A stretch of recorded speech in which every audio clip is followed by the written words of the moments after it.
बिस्मिल्लाहिर्रहमानिर्रहीम अस्सलामुअलैकुम फ्रेंड्स, अगर आपने अपना अकाउंट टैबी जो शॉपिंग एप्लीकेशन है इस पर बनाया है और आप अपने अकाउंट का जो इस्तेमाल है वो काफ़ी अरसे से कर रहे हैं, या फिर आपने अगर नया बनाया है या फिर आप अगर बनाने जा रहे हैं, तो भाई ये वीडियो आपके बहुत काम की है। बहुत सारे भाइयों ने क्या किया होगा जी, भी जो टैबी कार्ड को लेकर एप्लीकेशन है वो सबमिट की होगी, कार्ड अप्लाई किया होगा, लेकिन उनका जो टैबी कार्ड को लेकर एप्लीकेशन है वो रिजेक्ट हो जाती है, उनका जो टैबी कार्ड है वो रिजेक्ट हो जाता है, उनका टैबी कार्ड नहीं बनता है, उनका टैबी कार्ड उनको इशू नहीं होता है। तो आज की इस वीडियो में मैं आपको बताऊंगा कि भाई आपने कौन सी 5 मिस्टेक्स की हैं जिसकी वजह से आपका जो टैबी कार्ड है वो अप्लाई नहीं हो रहा है। बहुत सारे भाई ऐसे भी होंगे जिनको एक ही महीने में कार्ड मिल जाता है, इसकी क्या रीज़न है, और कुछ हैं जिनको भाई 6-6 7-7 महीने कार्ड नहीं मिलता है, इसकी क्या रीज़न है। नंबर 1 पे आ जाता है जी पेमेंट हिस्ट्री को लेकर। अगर तो आपने अपना जो टैबी अकाउंट है, टैबी सबसे पहले क्या करता है जी, आपको टैबी अकाउंट की लिमिट देता है। आप क्या करें, हमारा सबसे पहले टैबी अकाउंट को लेकर शॉपिंग करें। अगर तो आपने अपना टैबी अकाउंट यूज़ किया है शॉपिंग को लेकर और आपने अपने टैबी अकाउंट की जो पेमेंट्स हैं, जो रीपेमेंट करनी होती है, आपने वक्त पर नहीं की हैं,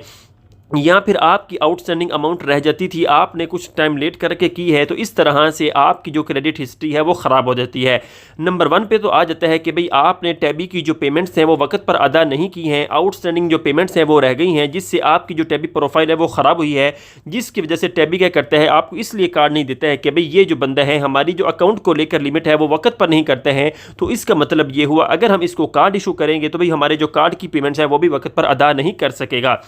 नंबर 2 पे आ जाता है जी क्रेडिट हिस्ट्री को लेकर। अगर कोई भी जो यूज़र है उसकी क्रेडिट हिस्ट्री अच्छी नहीं है तो कार्ड की जो अप्रूवल है वो मुश्किल हो जाती है। यहाँ पर आपके सामने कार्ड्स भी इशू हो रही हैं, भाई सब कुछ है, लेकिन सबसे अहम जो कार्ड है वो आपकी क्रेडिट हिस्ट्री भी इसमें शामिल हो जाती है। अगर मैं सादा सा अल्फाज में आपको समझा दूँ, अगर आपकी फाइनेंशियल जो हिस्ट्री है, पहले से ही पेमेंट इशूज़ को लेकर चल रहे हैं या फिर क्रेडिट रिलेटेड जो मसाइल है वो इसमें चल रहे हैं, तो टैबी इसे आप क्या करता है, अपनी असेसमेंट में कंसीडर कर लेता है। नंबर 3 पे जाता है जी आपकी एमरेस आईडी की वेरिफिकेशन को लेकर। अगर तो आपने क्या किया है, अपनी एमरेस आईडी की जो मालूमात है वो सही नहीं जो है वो पुट की हैं, या फिर आपकी एमरेस आईडी वैलिड ना हो, या फिर आपके अकाउंट से मैच ना कर रही हो, वेरिफिकेशन का अमल जो मुकम्मल ना हो, ईमेल को लेकर, फ़ोन नंबर को लेकर, या दूसरी तीसरी चीज़ों को लेकर, तो इससे भी आपके जो कार्ड की रिजेक्शन है वो आ जाती है। अगर मैं इसको भी आपसे टू द पॉइंट और सादा सादा सा अल्फाज में आपको बता दूं, जो अकाउंट तो टैबी अकाउंट है, इसमें अगर आप कार्ड अप्लाई करने जा रहे हैं, आपकी कुछ अकाउंट को लेकर आउटस्टैंडिंग अमाउंट पड़ी है, आपने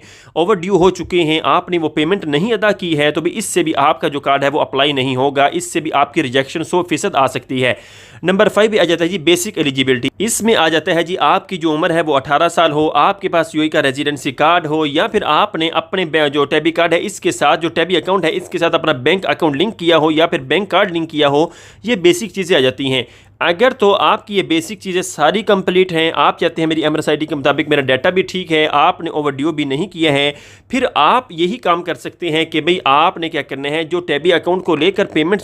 शॉपिंग्स करते हैं उसकी जो पेमेंट है वो वक्त पर ही अदा करते जाएं। इससे क्या, इसका क्या फ़ायदा होगा, आपने बहुत सुना होगा कि भाई उस बंदे को 1 महीने में मिल गया, उसको 2 महीने में मिल गया, उसको 15 दिन में मिल गया, उसको 20 दिन में मिल गया। भाई इसकी यही रीज़न होती है कि भाई वो क्या करते हैं, अगर फॉर एग्जाम्पल उन्होंने आज शॉपिंग की है, घर आकर उन्होंने टैबी की रीपेमेंट कर दी है, इस तरह से टैबी का सिस्टम ये डिडक्ट कर लेता है कि भाई ये जो बंदा है ये जेन्युइन हमारा कस्टमर है, इससे हम क्या कर सकते, इसको बंदे को हम क्या कर सकते हैं, हम अपना कार्ड इशू कर सकते हैं, और ये भी 1000-2000 दिरहम वाला नहीं, बल्कि या फिर रियाल वाला नहीं। टैबी फिर क्या करता है, बड़ी लिमिट वाला जो कार्ड है ऐसे यूजर्स को इशू करता है। उसकी रीजन ये होती है, टैबी को लगता है कि भाई ये जो बंदा है ये बड़ी शॉपिंग करने वाला है, हम इसको मौका देते हैं ताकि ये पर्सन क्या करे, जो शॉपिंग है उसकी जो है वो लिमिट बढ़ाए, ताकि ये बंदा हमारी जो रीपेमेंट है वो वक्त पर कर रहा है, हम भी इसको क्या करते हैं, सहूलतें देते हैं। तो इस तरह से अगर आप भी क्या करेंगे, वक्त पर पेमेंट करते जाएंगे, तो भाई इंशाल्लाह आपको भी कुछ ही दिनों में कार्ड मिल जाएगा। अगर तो आप ये 5 मिस्टेक्स कर रहे हैं तो आपने क्या करना है, इनको अवॉइड करना है। अगर इनमें से कोई भी नहीं है तो भाई आप फिर क्या करें, जिस दिन शॉपिंग की है आप उसी दिन टैबी की 1 महीना पेमेंट करके देखें, तो इंशाल्लाह आपको जो कार्ड है वो 100% मिल जाएगा।